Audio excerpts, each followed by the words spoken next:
And I've been working with some people in my life, some younger people who need some direction and don't know where to go, with this self mastery inquiry that I hobbled together from a couple different esoteric philosophies, the um, Egyptian mysteries and Wicca and paganism and all sorts of things. So I wanted to figure out how to create a new will. And this actually started when I went over to inpatient treatment at the VA in Cincinnati in 2017, summer of 2017. And the VA had me do these. It's like a emotional and thought check, like how to check to see if your emotions and thoughts are based in reality. And because the brain is a recorder and a manifester of illusions, but for the most part, it's a recorder. And if you let it do its job, then there's no need to put the extra effort into making shit up. So we are looking at these. I want people who come under my mentorship to have the idea. I approach everything as a grappler thing. To be honest, I don't ask people what they think about me because I don't simply want to know. I know a lot of people really hate me for whatever reason, even though they don't know me. They just have seen what I've done. And many of my friends and colleagues have left my circle. And I assume that's because they think that I'm garbage. But I've never treated really anyone wrong. I don't think. I've stood up for myself, and if that is wrong, then you know what? I'm gonna just stand up for myself. I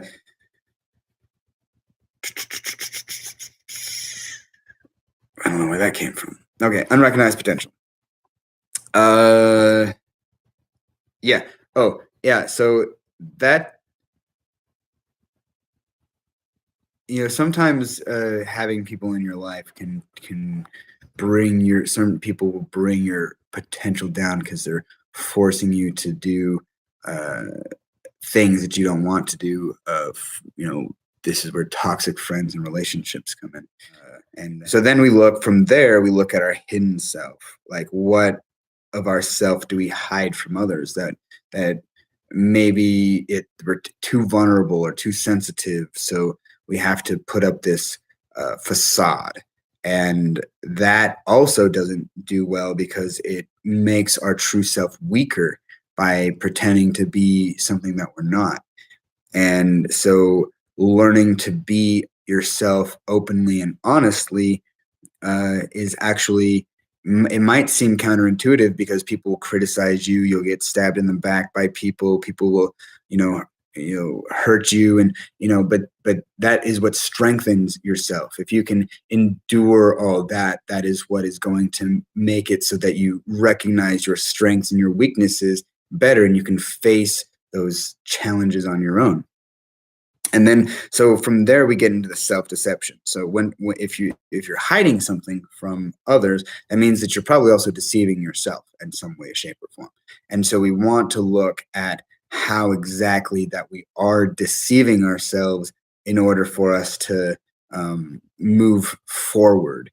And it's like, so some of my students, I don't like calling them my students. They're like my proteges. I'll just call them students. So my young warriors, a lot of them are stuck in cycles and addicted to alcohol. Some of them have had drug problems in the past, problems with violence, and so they know what to do intellectually. They know what to do, but it's hard for them to take that that intellectual knowledge and bring it down into their heart, and even further down into their instinctual living, um, uh, daily life.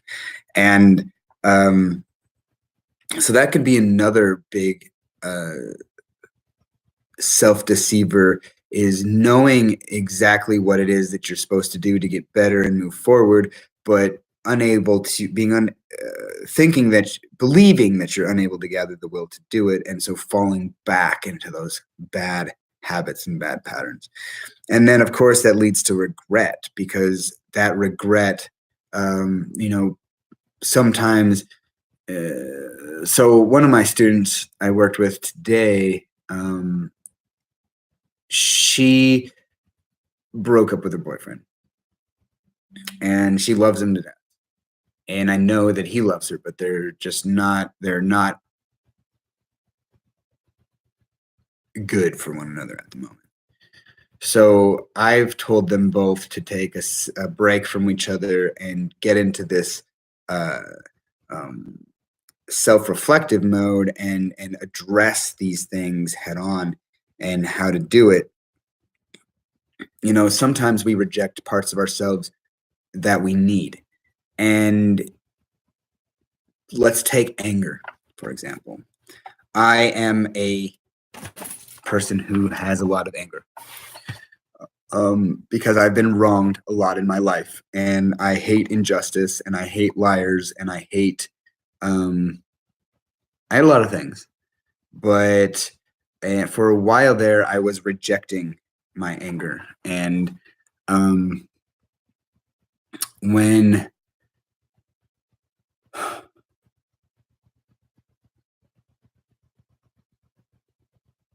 especially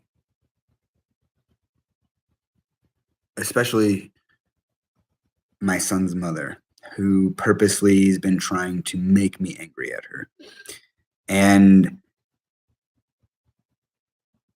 it's been an effort to, like, I was angry because I cared. I had an attachment in what she thought about me. And then I realized that she was doing it on purpose to hurt me, to make me react to I don't know why. Like, I didn't do anything to her. I'm not the one who fucking lied. I'm not the one who cheated. I'm not the one who hurt her. You know, that was all her previous, like, she just took it out on me. So, but I was super angry, and she would accuse me of things, like she would tell people that she feared for her life. And you know, she wasn't the source of most of my pain. She just found the cracks and stuck the knives in the cracks. And I spent a lot of time rejecting my anger. And then this ayahuasca ceremony that I did with this last girl, um, I removed the infection of wrath. And then when the weird thing happened that I still don't know, I had that flashback, or that flashback of feeling of repeating history, and then confronting her about it and not getting even a proper answer. Um, you know, that squeezed something out of me. And it's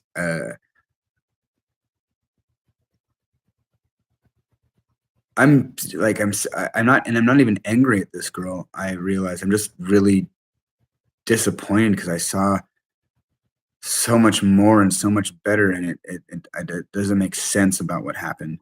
And if you forgive, it allows you to let go of the damage that the person has given to you. Um, an example would be, when I was leaving Clovis, New Mexico, I told my supervisor, who had been one of the most terrible people to me. I told him that I forgave him. And I had spent a lot of time dwelling on this, because I really hated this man, Salute. But I forgave him his actions, because I saw how broken and pitiful this man really was. He wasn't a very talented individual, um, thought of himself a lot more than he really should have. And anyone who was better than him, he purposely made an effort to bring down lower than him. And he was friends with Darty and the guy that she ended up marrying. And at one point he wanted to fuck her. Um, but because of his relationship with them and him being my supervisor, he punished me for them. Like, he made me work their shifts. He took my hours, all sorts of fucking stupid bullshit. But it right before I left the service, I decided that I was going to just tell him that I forgave him, like that I know, like I know, I remember everything. Of course, we remember everything that's been done to us, and whether that story is true, it's still we remember our version and sequence of events. And I know that my thoughts and my emotions aren't me, and they're not necessarily true. And this helps me guide myself through that process. And I hope that this inquiry, self-inquiry, can help others. And thank you for listening. Have a good day.